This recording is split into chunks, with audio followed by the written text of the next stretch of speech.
Hello, magandang gabi, no? Shout out sa inyong lahat. Shout out. Medyo mabilisan lang 'to, 'di ba? Bawi ako sa susunod pero sige na, mabilisan shout out Ma'am Imelda Basquines, Ma'am May Malagueña, Kigs TV, John Mark Balones, Sir GC 719, and Sir Neil Lester, Sir Edgar Agapay, hello, si Sir Erwin Garcia, hello, Batang Yagit, hello. Aha. Sir Hope Pasinabaw. Ay, Ma'am Hope Pasinabaw pala, sorry. Kel, hello. K pala to. Hindi pala L yung dulo. K. Sir K, hello. Sir Robert Laurel, hello. Happy New Year. Ma'am, anong name nito ni Ma'am? Ma'am Cindy, hello. Ma'am Imelda Sugano, Sir Lito Galiana, hello po. Martsan, Braille Joven Gamyao, Sir Glenn Kabangbang, hello. Do sa last video. Sir Christian Totep, hello. Shunga Vlog, hello. Jake Morte, Sir Mario Bonina. Gusto ko sanang ikwento itong ano eh. Gusto ko sanang ikwento itong comment ni Sir Mario Bonina kaya lang wala ng time. So, Sari Sari TV, hello. Sir Bax Ayan, hello. Sir Momong, Ma'am Nicole Mejia, Sir Alcalde, hello. Ma'am Emmy, si Ma'am Kathy Peters, Sir Paranormal Vlogger. Gusto ko sana, sige, babalikan ko itong mga comment na to, no? Sir Marco Rosales, May Kulangot SD. So, yun lang po muna. Diretso tayo sa main topic. Ang topic na ito, yung sa off the record, may nakapag-forward sa akin ito eh. Ano daw masasabi ko doon sa pahayag nito? So, hindi ko naman kukumpletuhin to, no? Hindi ko naman siya kukumpletuhin. Pero, ako ay magtatanong lamang. 'Di ba? Hindi ko naman kokontrahin ito. Kasi ang title na itong video na to na nasa off the record, yung spiritista to eh. Nakakita ng kapre, batang nakadikit sa pader daw. 'Di ba? So, play na natin to, no? Ito, pagtatanong ang gagawin ko. Kung totoo ba yung kinikwento niya o hindi ko alam. Pero magtatanong ako, hindi ko kilala. Pero parang naano ko na yata to si Sir. Wait lang, titingnan ko do sa rated K. Kung na-rated K na ito si Sir. Sana ba yon? Rated K, yung sa may haplos ng... Yung sa may ano, yung... Merong... Sa ozone disco. Imbes na Sa may spa. Tingnan ko kung siya yon. Siya ba yon? Ito ba si Sir? Siya ba? nakaramdam siya Same ba siya? Tsaka to? Ay, assume ano, mukhang nag-ahit lang si Sir dito. Pero, same yata. Ay, oo siya, Inri Pulahan. Angelus. Oh, mukhang siya rin. Oh, tama, siya rin. So, pakinggan natin to si Sir, no? Kung ano yung masasabi niya. At kung yung mga may nakakaalam dyan, pwede kayong sumagot sa baba, 'di ba? Wala namang barrier to ng paniniwala eh. Yung paniniwala nyo sa inyo 'yan. Pero kung talagang naniniwala kayo sa ganyan, may intindihan nyo ako pag ako'y nagtatanong. Kasi hindi ko rin naman alam 'yan eh. 'Di ba? nakaramdam siya ng cold feeling na hinimatay daw siya. Pagising niya, ginigising na siya nung mother niya hanggang umabot sa 2 weeks sa parang depressive na yung nangyayari sa kanya. She can hear things. Tapos yun, nung dinala sa akin, meron na palang entity na pumasok sa katawan niya. Parang tinatawag namin Parang albularyo siya, no? spiritual assault or spiritual attack.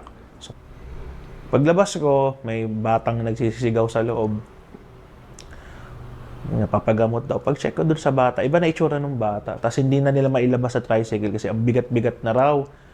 Imagine, yung bata parang 6 years old or 7, babae. Payat, tas ang bigat, parang kasing bigat na daw ng isang sako ng bigas. So, doon ko na siya ginamot sa tricycle.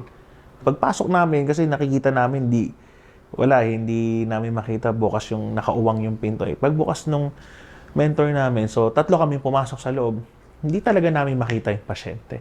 Pagtingin namin sa likod ng pintuan, yung bata. Bata siguro mga 17 years old, nakadikit sa pader. Ang poltergeist style, para sa Spider-Man. So, Di ba, napapanood ko naman yan sa mga movie na horror. Yung nakadikit sa pader, yung ganon. Sa akin lang, hindi ako naniniwala, men. Di ba? Sa sobrang advanced ng technology natin, may camera tayo eh. Ito yung minsan sinasabi ko, hindi ko sinasabing fake ang kwento niya. Malay mo totoo naman. Malay mo totoo. May reservations pa rin naman ako sa mga ganyang bagay. 'Di ba? Malay mo totoo. Kaya lang sometimes pag nagkikwento yung mga espiritista na ganyan. I don't know yung podcast na pinag-edit ko na upload na i-update ko kayo doon. Kasi ganyan din ang tanong ko eh. Bakit every time na may nangyayaring ganun ka-cool, ganun ka kamangha, bakit hindi na-videohan lagi? Parang naiiwan na lang siya sa kwento. Siyempre, ako, di ba, unang-una ito, with all due respect dito kay Espiritista, ako hindi ko naman siya kilala. Malay ko kung barbero siyang magkwento, or malay mo talagang totoo yung sinasabi niya. Kaya lang siyempre, as a skeptic kasi, when you say skeptic, hindi naman sinasabi na pagka-skeptic ka ay hindi ka na totally talaga naniniwala. Need lang ng isang skeptic ng proof. 'Di ba? Kasi mga kababayan ko, hindi kasi natin pwedeng relyan na lang na hindi basta paniniwala igalang mo. No, sa panahon kasi ngayon, yung mga scammers, hindi ko sinasabing scammers to si Sarah. Hindi ko sinasabing yung mga scammers, yung mga minsan nga sa religion ganyan, kinakapitalize yan ng mga na mga religious leaders yung mga cult, yung mga kulto, 'di ba? Parang bawal na bawal mong questionin. Pero kung magsusuri ka kasi, kung ikaw ay isang Kristiyano at ikaw ay naniniwala sa Bible, ito sa point of view ng isang Kristiyano to. I don't know kung kayo ay Muslim, kung kayo ay kung anong religion nyo, Hindu man kayo, pero sa kasi ng Kristiyano, sa scriptures ng Christian, sinasabi naman doon na magsuri tayo. 'Di ba? Kaya minsan, hindi naman pagdi-disrespect yung pag nagtanong. Kasi minsan nami-misinterpret eh. Parang pag nagtanong ka, hindi ka na agad naniniwala. Unfair naman yon na sabihin mo sa aming mga skeptic yon. Na kami ay mga truth seeker lang naman. 'Di ba? Si Jesus Christ nga pwede mong tanongin eh. Nung siya ay nasa earth pa eh. 'Di ba? Mga disipulo sa kanya nagtatanong sa kanya eh. Tapos kayo magagalit kayo pagka tinanong. Ito lang naman ang tanong ko, bakit pag yung mga ganyang kakul ang dami ko na naririnig na ganyan. Na accounts na ganyan, yung lumulutang talaga daw, 'di ba? Ano pa ba 'yon? Yung umiikot pa nga daw yung ulo eh. Yung talagang katulad ng sa Exorcist eh. May mga accounts na ganun talaga eh. Kaya lang, napapansin ko, naiiwan na lang siya lagi sa kwento. Bakit yung mga magagandang part, palaging sa kwento lang siya nangyayari? Ano yun, nagkakataon lang ba yun? Or meron man kayong video na na-capture yung evidence, pwede nyo sa akin i-share para ma-share natin sa mga nanonood na may ganun talaga nangyayari. Kasi, di ba, hindi naman sa sinasabing to see is to believe. Pero, hindi, ako naman naniniwala naman ako sa Diyos kahit hindi ko nakikita ang Diyos. Pero, yung mga ganitong claims kasi, actually breakthrough ito sa science eh. Kung totoo na ganyan, na yung para siyang Spider-Man, yung nakaganon sa pader, ano yun eh. Breakthrough sa science yun, men eh. Na nakakaganon pala yung mga spirits. 'Di ba? Pwede kang magkaroon ng award ng Nobel Peace Prize pag ikaw yung kauna-unahang naka-discover nun eh. Na may ganun talaga na totoo talaga na verify. 'Di ba? Kaya sa akin, pagka may mga ganyan, importante talaga yung documentation eh. Kasi ang unang kalaban kasi ng mga katulad ni Sir na espiritista, yung pagdududa ng tao. Kasi by default, no, mga kababayan ko, by default, yung mga kababalaghan kasi na hindi naman kasi normal talaga yan eh. So, kaakibat na niyan yung pagdududa. Yan sa mga ghost hunting, yan sa mga sapi-sapi, ano pa ba yan? Yung mga kababalaghan. By default kasi mga fake lahat yan eh. Ngayon, doon na lang sa talagang nagkikwento or nagsasabi niyan ang burden of proof. Kailangan patunayan nila yan. 'Di ba? Ako, for me, opinion ko, kailangan talagang patunayan yun na hindi naman pwedeng kwento lang yan. 'Di ba? Kasi kinwento nyo yan eh. Ngayon, kung kinikwento niya, tapos ayaw nyong ma-scrutinize sa kwento nyo, anong silbi pa ng kwento nyo? Ang gusto nyo ba agad?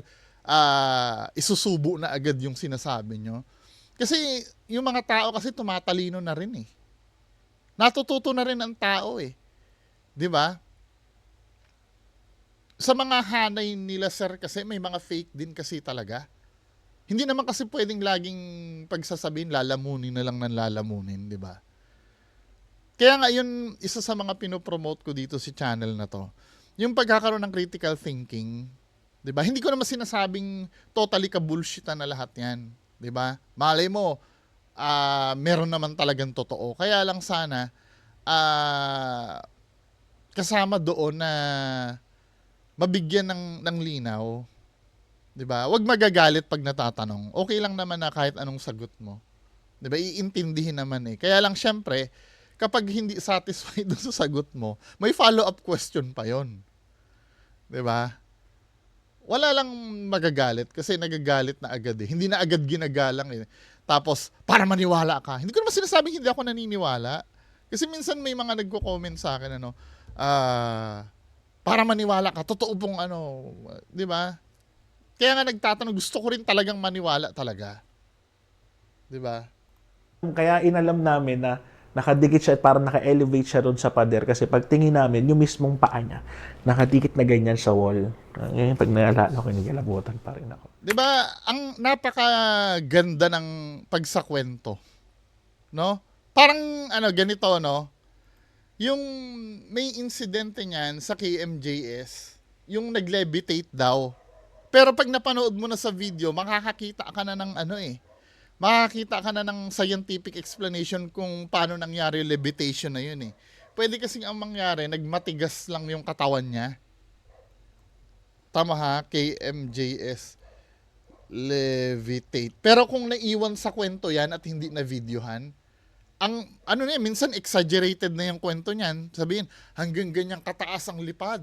'Di ba? Hindi namin na Pero, nung na-capture siya ng video, kung titingnan mo kasi dito, hindi ito considered as levitation eh. Saan na ba 'yon? Ito oh. So ito yung totoong footage. Saan ba? Ipapakita yung totoong footage. Ayan oh. Pagbukan ko. Ayoko sila masumunod. Bigla na lang siya pong nangisay. So na-videohan yan At biglang natumba.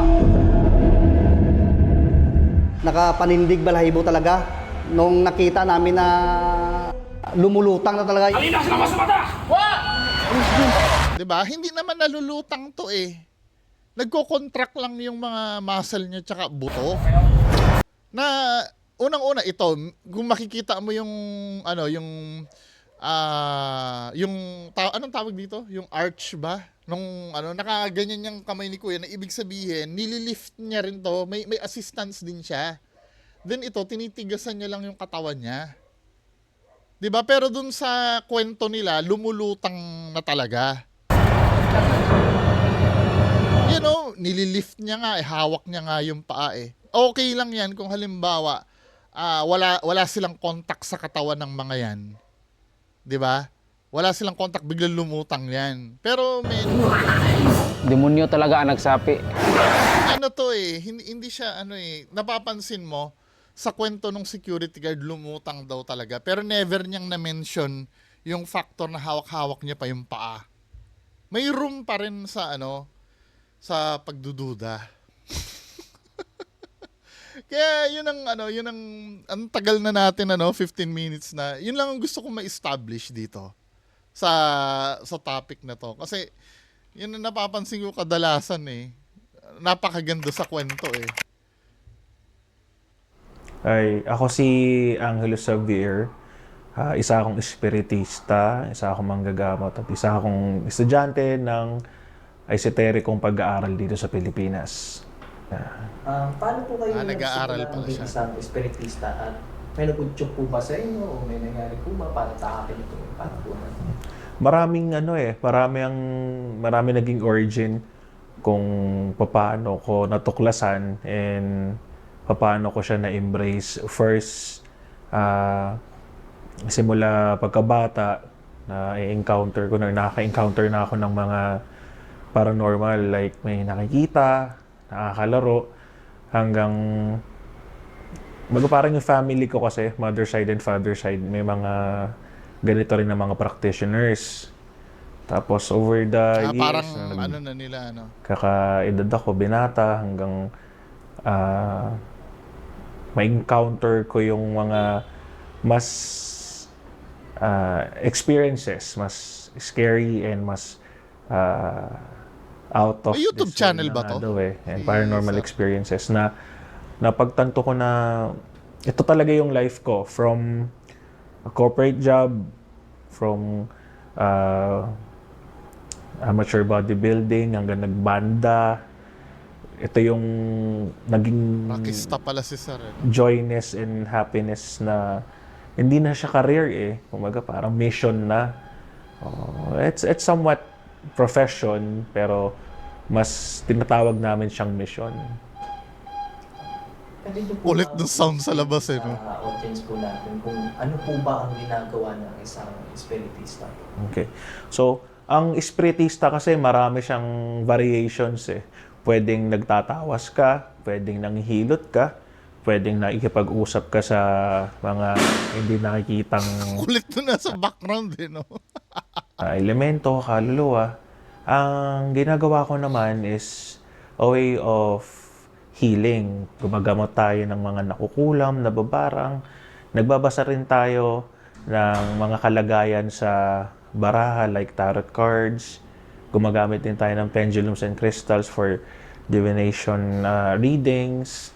And nakikipag-usap din tayo sa mga hindi nakikita at yung mga kaibigan nating mga tao na sumakabilang buhay na.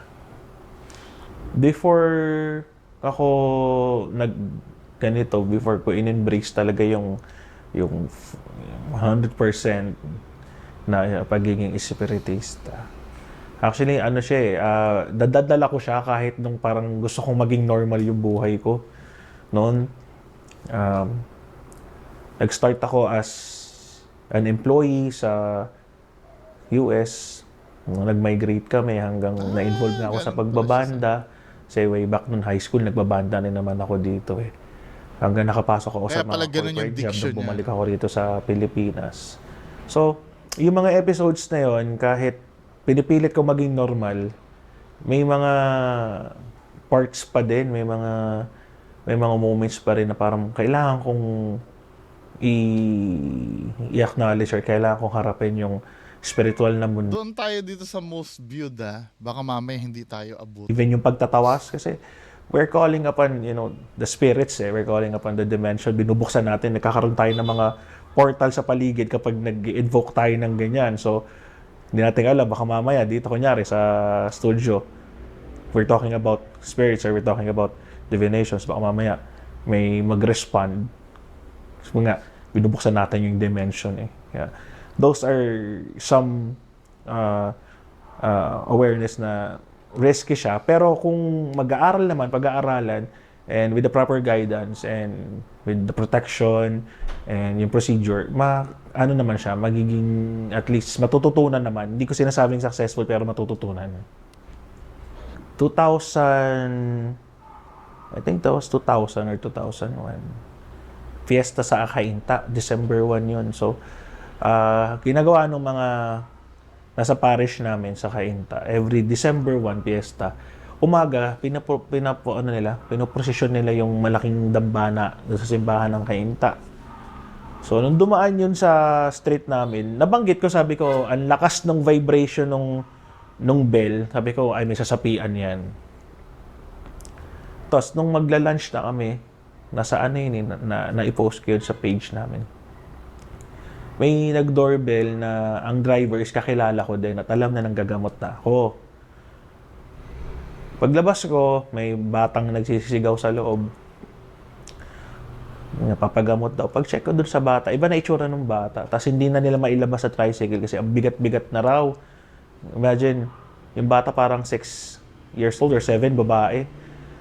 Payat, tapos ang bigat, parang kasing bigat na daw ng isang sako ng bigas. So, doon ko na siya ginamot sa tricycle. So, with that, doon, nalaman na ng mga tao na nanggagamot ako. Kasi hindi lahat nung nandun sa area ko alam. Some, pero yun yung araw na nakita nila nanggagamot ako. So, yun yung isa sa, parang exciting pero out of this world. Meron din sa Bataan with my mentor. Kailangan namin pumunta rito sa isang liblib na lugar sa Orani. Yun, pagpasok namin, hinahanap namin yung pasyente. Ano pa ako nun, kumbaga apprentice pa ako nung mentor ko. Hinahanap namin yung pasyente, gagamutin. Hindi na namin makita sa pintuan. Kasi nakauwang yun eh. So, Ito na yung Spider-Man, ano? dalawa kami nung kaklase ko. Siyempre, mga 2016 yun. Siyempre, kabang-kaba kami nun. Kasi anong makita namin. Pagpasok namin, kasi nakikita namin, hindi namin makita bukas yung nakauwang yung pinto. Pagbukas nung mentor namin, so 3 kami pumasok sa loob, hindi talaga namin makita yung pasyente. Pagtingin namin sa likod ng pintuan yung bata. Bata siguro mga 17 years old, nakadikit sa pader.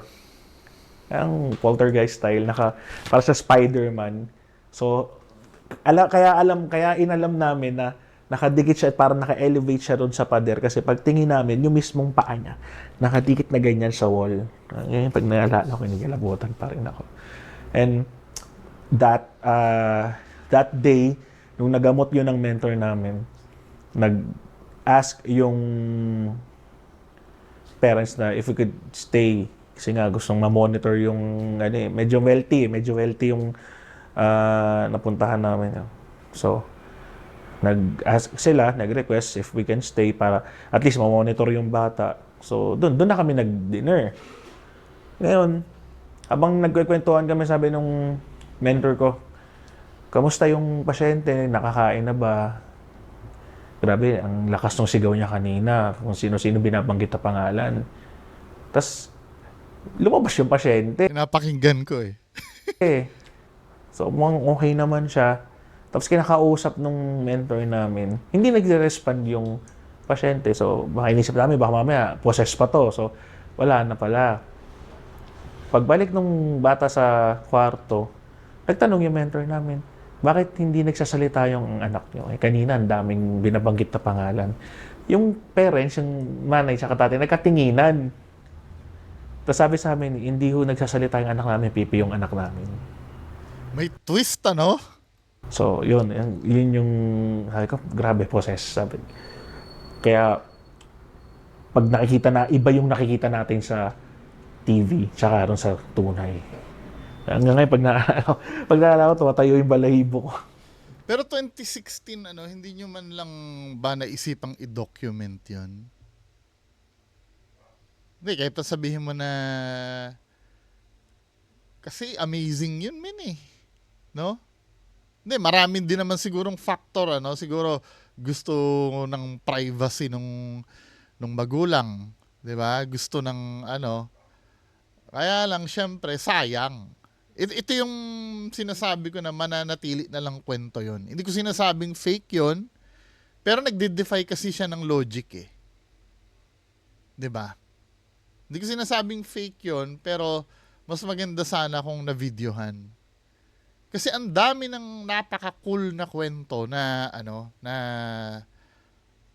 alam mo yun, yung parang mananatili na lang talagang kwento. 'Di ba? Sayang.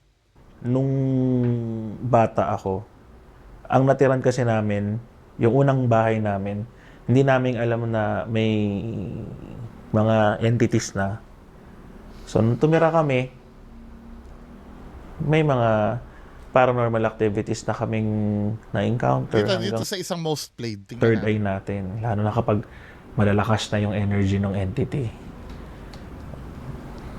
Nakakita ako before ng 2002. Galing kami semeteryo. Tapos magdi-dinner kami with my bandmates kasi nagkita-kita kami nun eh. So that time medyo semeteryo kami, nag-Ouija board kasi kami doon. Pag-uwi namin, magdi-dinner kami sa bahay. Sementeryo? Yung back door namin, screen door siya. Pero may ilaw yung likod eh. So makikita mo kung sino yung tao at maaaninag mo kung lalaki or babae. So at glimpse, nakita ko parang may aso. So parang na-mental block ako na aso. Sige, tinititignan ko siya. Tapos pag ginanong ko yung ulo ko, gumaganda yung ulo ng aso. Tapos parang ginigian na pala ako, tinatapik na pala ako ng isang barkada ko. Kasi parang 15 minutes na pala ako nakatitig doon sa pintuan. Sabi ko, may aso eh.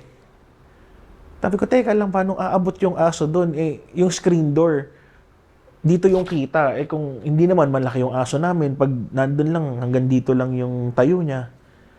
So, nung ilalala ko noon, sabi ko, ito yung ito yung sinasabi nung uncle ko na namatay ng kapre. So, tapos habang inaalala ko siya, yun pala yung itsura nila. Next time, payo ko, if ever man, sabagay hindi naman natin tapos na yung event na yan, mas maganda siguro, yung, let's say may mga espiritista dyan, hindi ko kini-question yung katotohanan nung, subukan nyo laging kahit mag-video log kayo. Vlog na rin yun Pang sarili nyo lang, wag nyo na may upload. 'Di ba? Mag-compile kayo ng mga ganyan. 'Di ba? Kasi yan yung magpapatunay sa credibility nyo eh.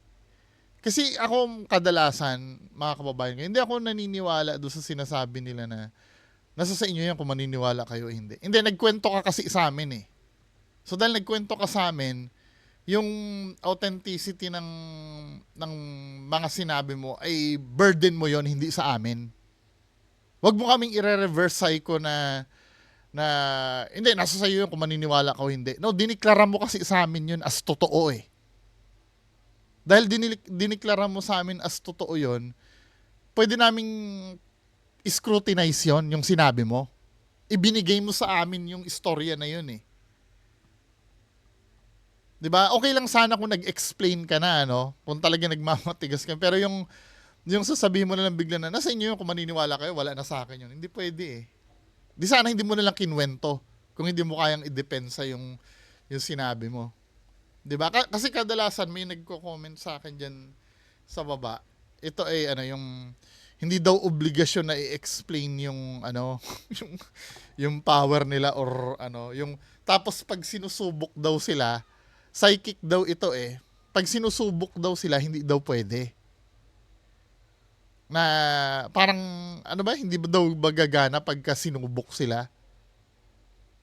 Parang utos nga ng Diyos na subukin mo nga yung mga yan para mapatunayan totoo eh. Kung ikaw ay naniniwala sa God, God na minimension sa Bible, sinabi nga, suriin niya mga yan eh. Tapos, pag sinubok daw, alam niya daw kung sinusubok lang daw siya. Kung sinusubok ka, di wala namang problema. Di kung totoo naman eh. Kahit subukin ka pa, kung totoo naman yung mo eh. Yung power mo eh. Ba't ka matatakot sa mga susubok sa'yo? 'Di ba? Kung totoo naman yung power mo. Yun naman yung purpose eh. Yung pagsubok sa at do sa actual, wala naman difference yun eh. Parehas ka lang nagagamit ng power mo doon. Hindi ko naiintindihan yung difference ng susubok sa kasi pag sinusubok daw, alam niya. O ano ngayon kung sinubok ka? 'Di ba? 'Di ba, men? Hindi ko na gets 'yon. Kasi ano yun eh, way mo rin yun para ma-convince mo yung tao eh. 'Di ba? Hindi ka naman yung pagsubok siguro sa gagabayan ka naman ng Diyos doon.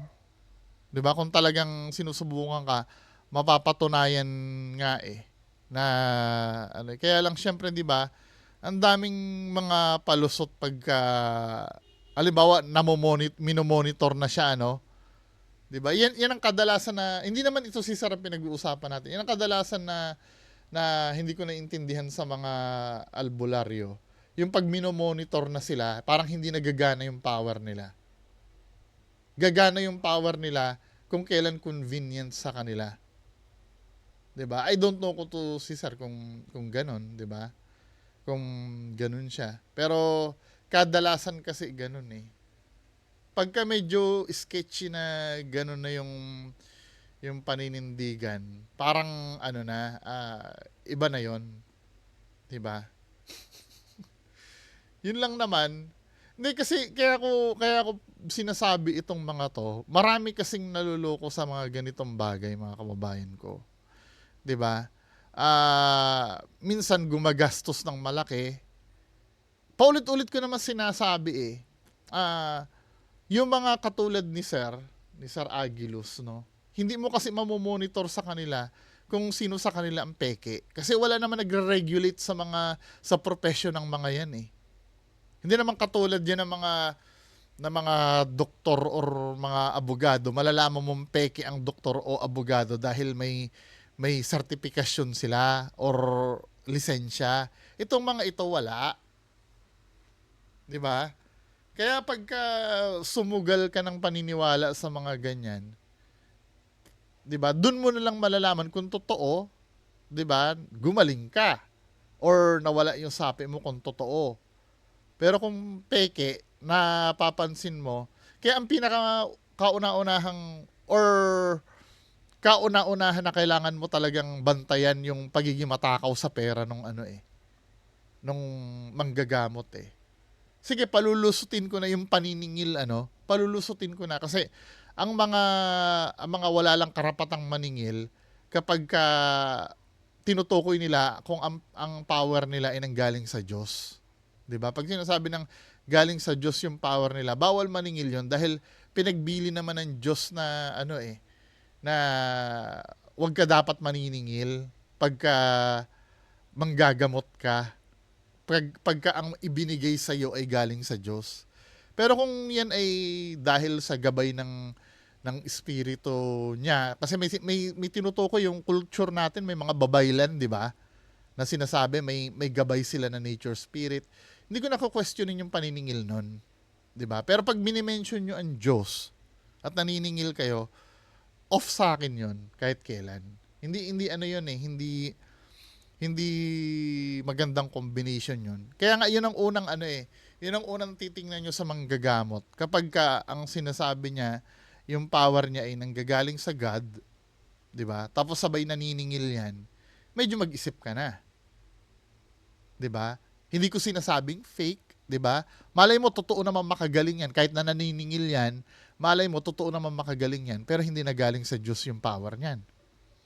'Di ba? May kapalit na 'yon. 'Di ba? Depende kasi sa faith 'yan eh.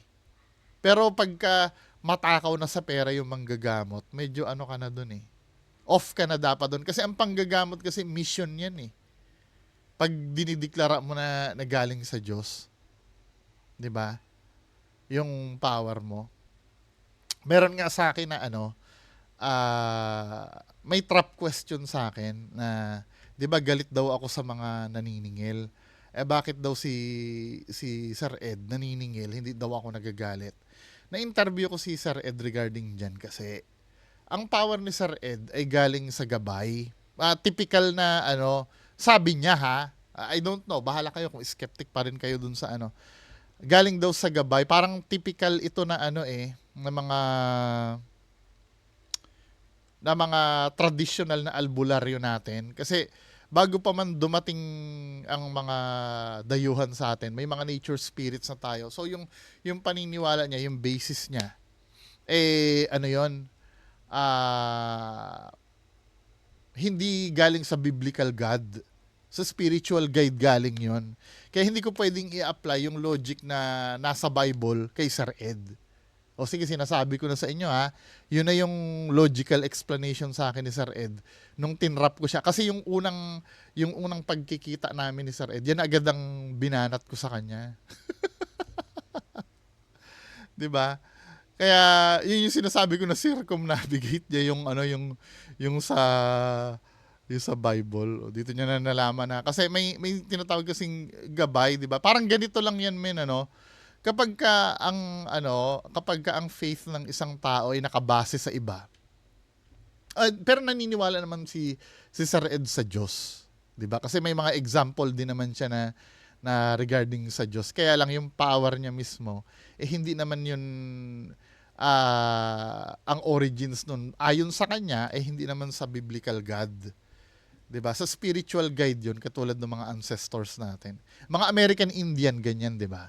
May mga nature spirit din. Parang ganon.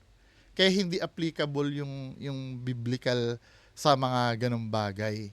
'Di ba? Parang ganito 'yan, ano, bibigyan ko ng example. Kung ang faith ng isang tao ay isa siyang Islam, ano, at naniniwala ang Islam na pwedeng makapangasawa ng minor. Si Freddy Aguilar, 'di ba, nagpa-convert ng Islam dahil bata yung naging asawa ni Freddy Aguilar. Tama? Hindi na siya sakop ng doctrine ng Bible noon. Ibang faith na kasi 'yun eh. Hindi mo na pwedeng i-apply doon yung mga nababasa mo sa Bible eh. Pag ganun eh. Ano pa ba yung mga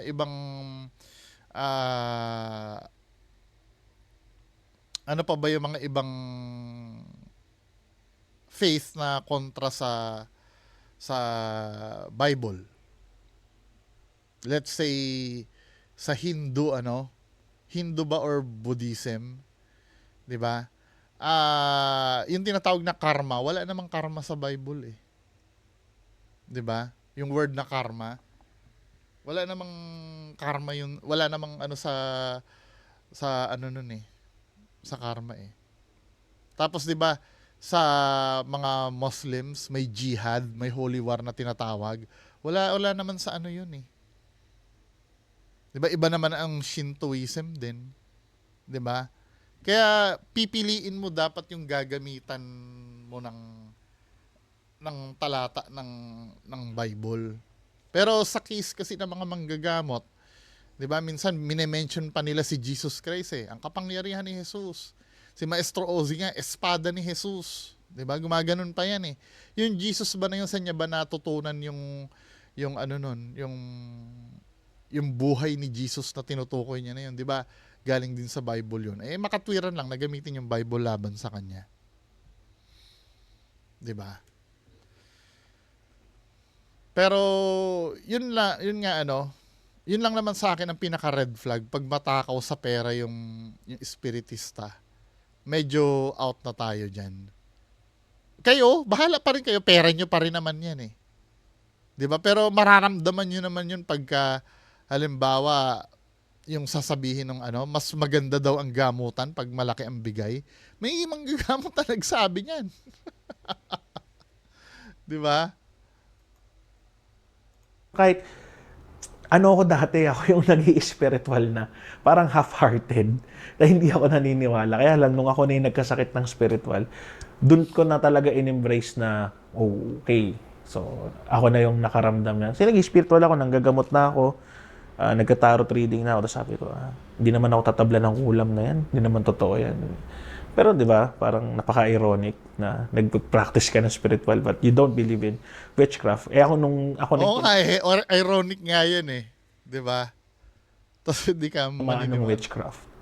Dun ako hindi na ako naniwala na kahit. I have to embrace it. Siguro yung mapapayo ko sa mga taong gustong pasukin to. Yung yung regarding dun sa naniniwala na yun, ako, hindi ko naman sinasabing hindi ako naniniwala sa kulam, di ba? Pero, paano mo na verify na ikaw ay nakukulam? Ito kasi yung mahirap pagdating sa spiritual na ganyan. Dahil limitado lang ang nakakaalam sa spiritual, 'di ba? Limitado lang yung nakakaalam. Hindi natin alam kung peke nga, yung pagiging peke nga o hindi nung Dahil sa ayaw sa gusto mo, agree naman kayo diyan yung mga naniniwala talaga. Agree naman kayo na may peke talaga sa hanay ng mga 'yan. Sa ayaw at sa gusto nyo. Sa lahat ng larangan may peke talaga. May peking pulis. 'Di ba? May peking pare. 'Di ba? Hindi na kailangan ng lisensya 'yon, pero may mga peking pare talaga. Yung nangongolekta ng abuloy, 'di ba? Madalas yung peking pare na 'yan sa sa mga sementeryo pag araw ng patay, 'di ba? Nangongolekta ng abuloy na babasbas. 'Di ba? May mga peke naman talaga kahit dito sa may peke. Kaya lang yun kasi ang mahirap dito eh. Paano mo malalaman na peke yung dapat yung mga legit din katulad ni Sir kung legit man si Sir dapat naglalabas din kayo ng guideline na para malaman kung peke yun o hindi. 'Di ba? Kasi unfair naman yun kung lahat ng mga kauri nyo ay totoo. Ano yung assurance namin doon? Maybe siguro nararamdaman nyo dahil sa powers nyo. Wala kasi kami nun eh. 'Di ba? Ikaw pwede kang makaramdam na peke ba yung kaharap mo o hindi. 'Di ba? Pero paano kami? Paano pag biglang nagkaroon kami ng sakit na spiritual, tapos yung lalapitan namin ay hindi naman namin alam kung totoo yun o hindi. Sana naglalabas kayo ng mga guidelines doon. Ngayon, kung hindi nyo kaya yun, naturuan kami na i-determine yung peke, yung kasama nyo, for me wala nang totoo sa inyo kung ganun. 'Di ba? Kasi feeling ko nyo rin yan eh. Obligasyon nyo rin sa amin yan eh, sa mga hindi na ituro sa amin yung totoo. 'Di ba? Obligasyon nyo rin sa amin yan eh. Kasi kung magsasakayan kayo lang kayo na magsasakayan, for me, lahat kayo peke na. Hindi nyo makilala sa inyo sa hanay nyo kung sinong peke. 'Di ba?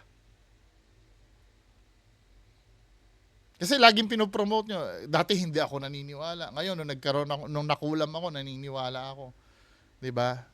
Pero hindi mo naman tinuturo paano mo malalaman kung ano yung peke sa hindi. Useless. Mananatiling kwento lang ang lahat. Hindi ko sinasabing fake si Sir pero nag-a-add lang ako, lalo na yung mga believers dyan sa mga ganitong bagay. Magtulungan tayo, hindi tayo mag-aawayan. Contrary dun sa iniisip nyo sa akin, kasi ang iniisip nyo lagi sa akin, nang aaway ako lagi eh. Hindi naman ako nang aaway. Nagsusuri ako. 'Di ba? Darating at darating kasi may magtatanong sa inyo ng mga ganyang bagay. Every time na lang ba natatanungin kayo, lagi na lang kayo magiging defensive. 'Di ba? Pagdating sa ganyang bagay, iti-take nyo na lang lagi ba as insulto pag tinatanong kayo, no? I think it's time na kasi ganyan eh, minsan panakot yan eh, na kapag ikaw ay nagkaroon ka ng sakit na spiritual, lalapit ka rin sa amin. Hindi mo nga ma-explain kung ano yung peke o hindi, tapos mananakot ka pa. Anyway, mga kababayan ko, hopefully nagkalinawan tayo. I know some of you na ang dating offensive yung pagkakasabi ko, pero wala truth seeker kasi tayo lahat. 'Di ba? Gusto natin malaman yung totoo. Huwag laging butthurt. Kung totoo naman yung may kasagutan sa lahat eh. 'Di ba? Kaya lang minsan ang palusot naman, katulad doon nakadebate ko, lihim na karunungan nga yun eh. Dapat hindi sinasabi. Hindi naman yung kung paano procedure, bigyan mo lang kami ng guideline kung paano malaman kung kung totoo yun o hindi. At kung lihim yan, wag nyong i-broadcast sa YouTube. Kasi matatanong at matatanong kayo niyan eh. Sa ayaw at sa gusto nyo dahil sinabi nyo yan. 'Di ba? Wag mamihasa ang sarili na masanay kayo na bobo lagi ang kausap nyo na pagka nagsalita kayo ay lulunukin na lang. 'Di ba? Anyway, mga kababayan ko, overtime na ako. Maraming salamat po. Bye-bye.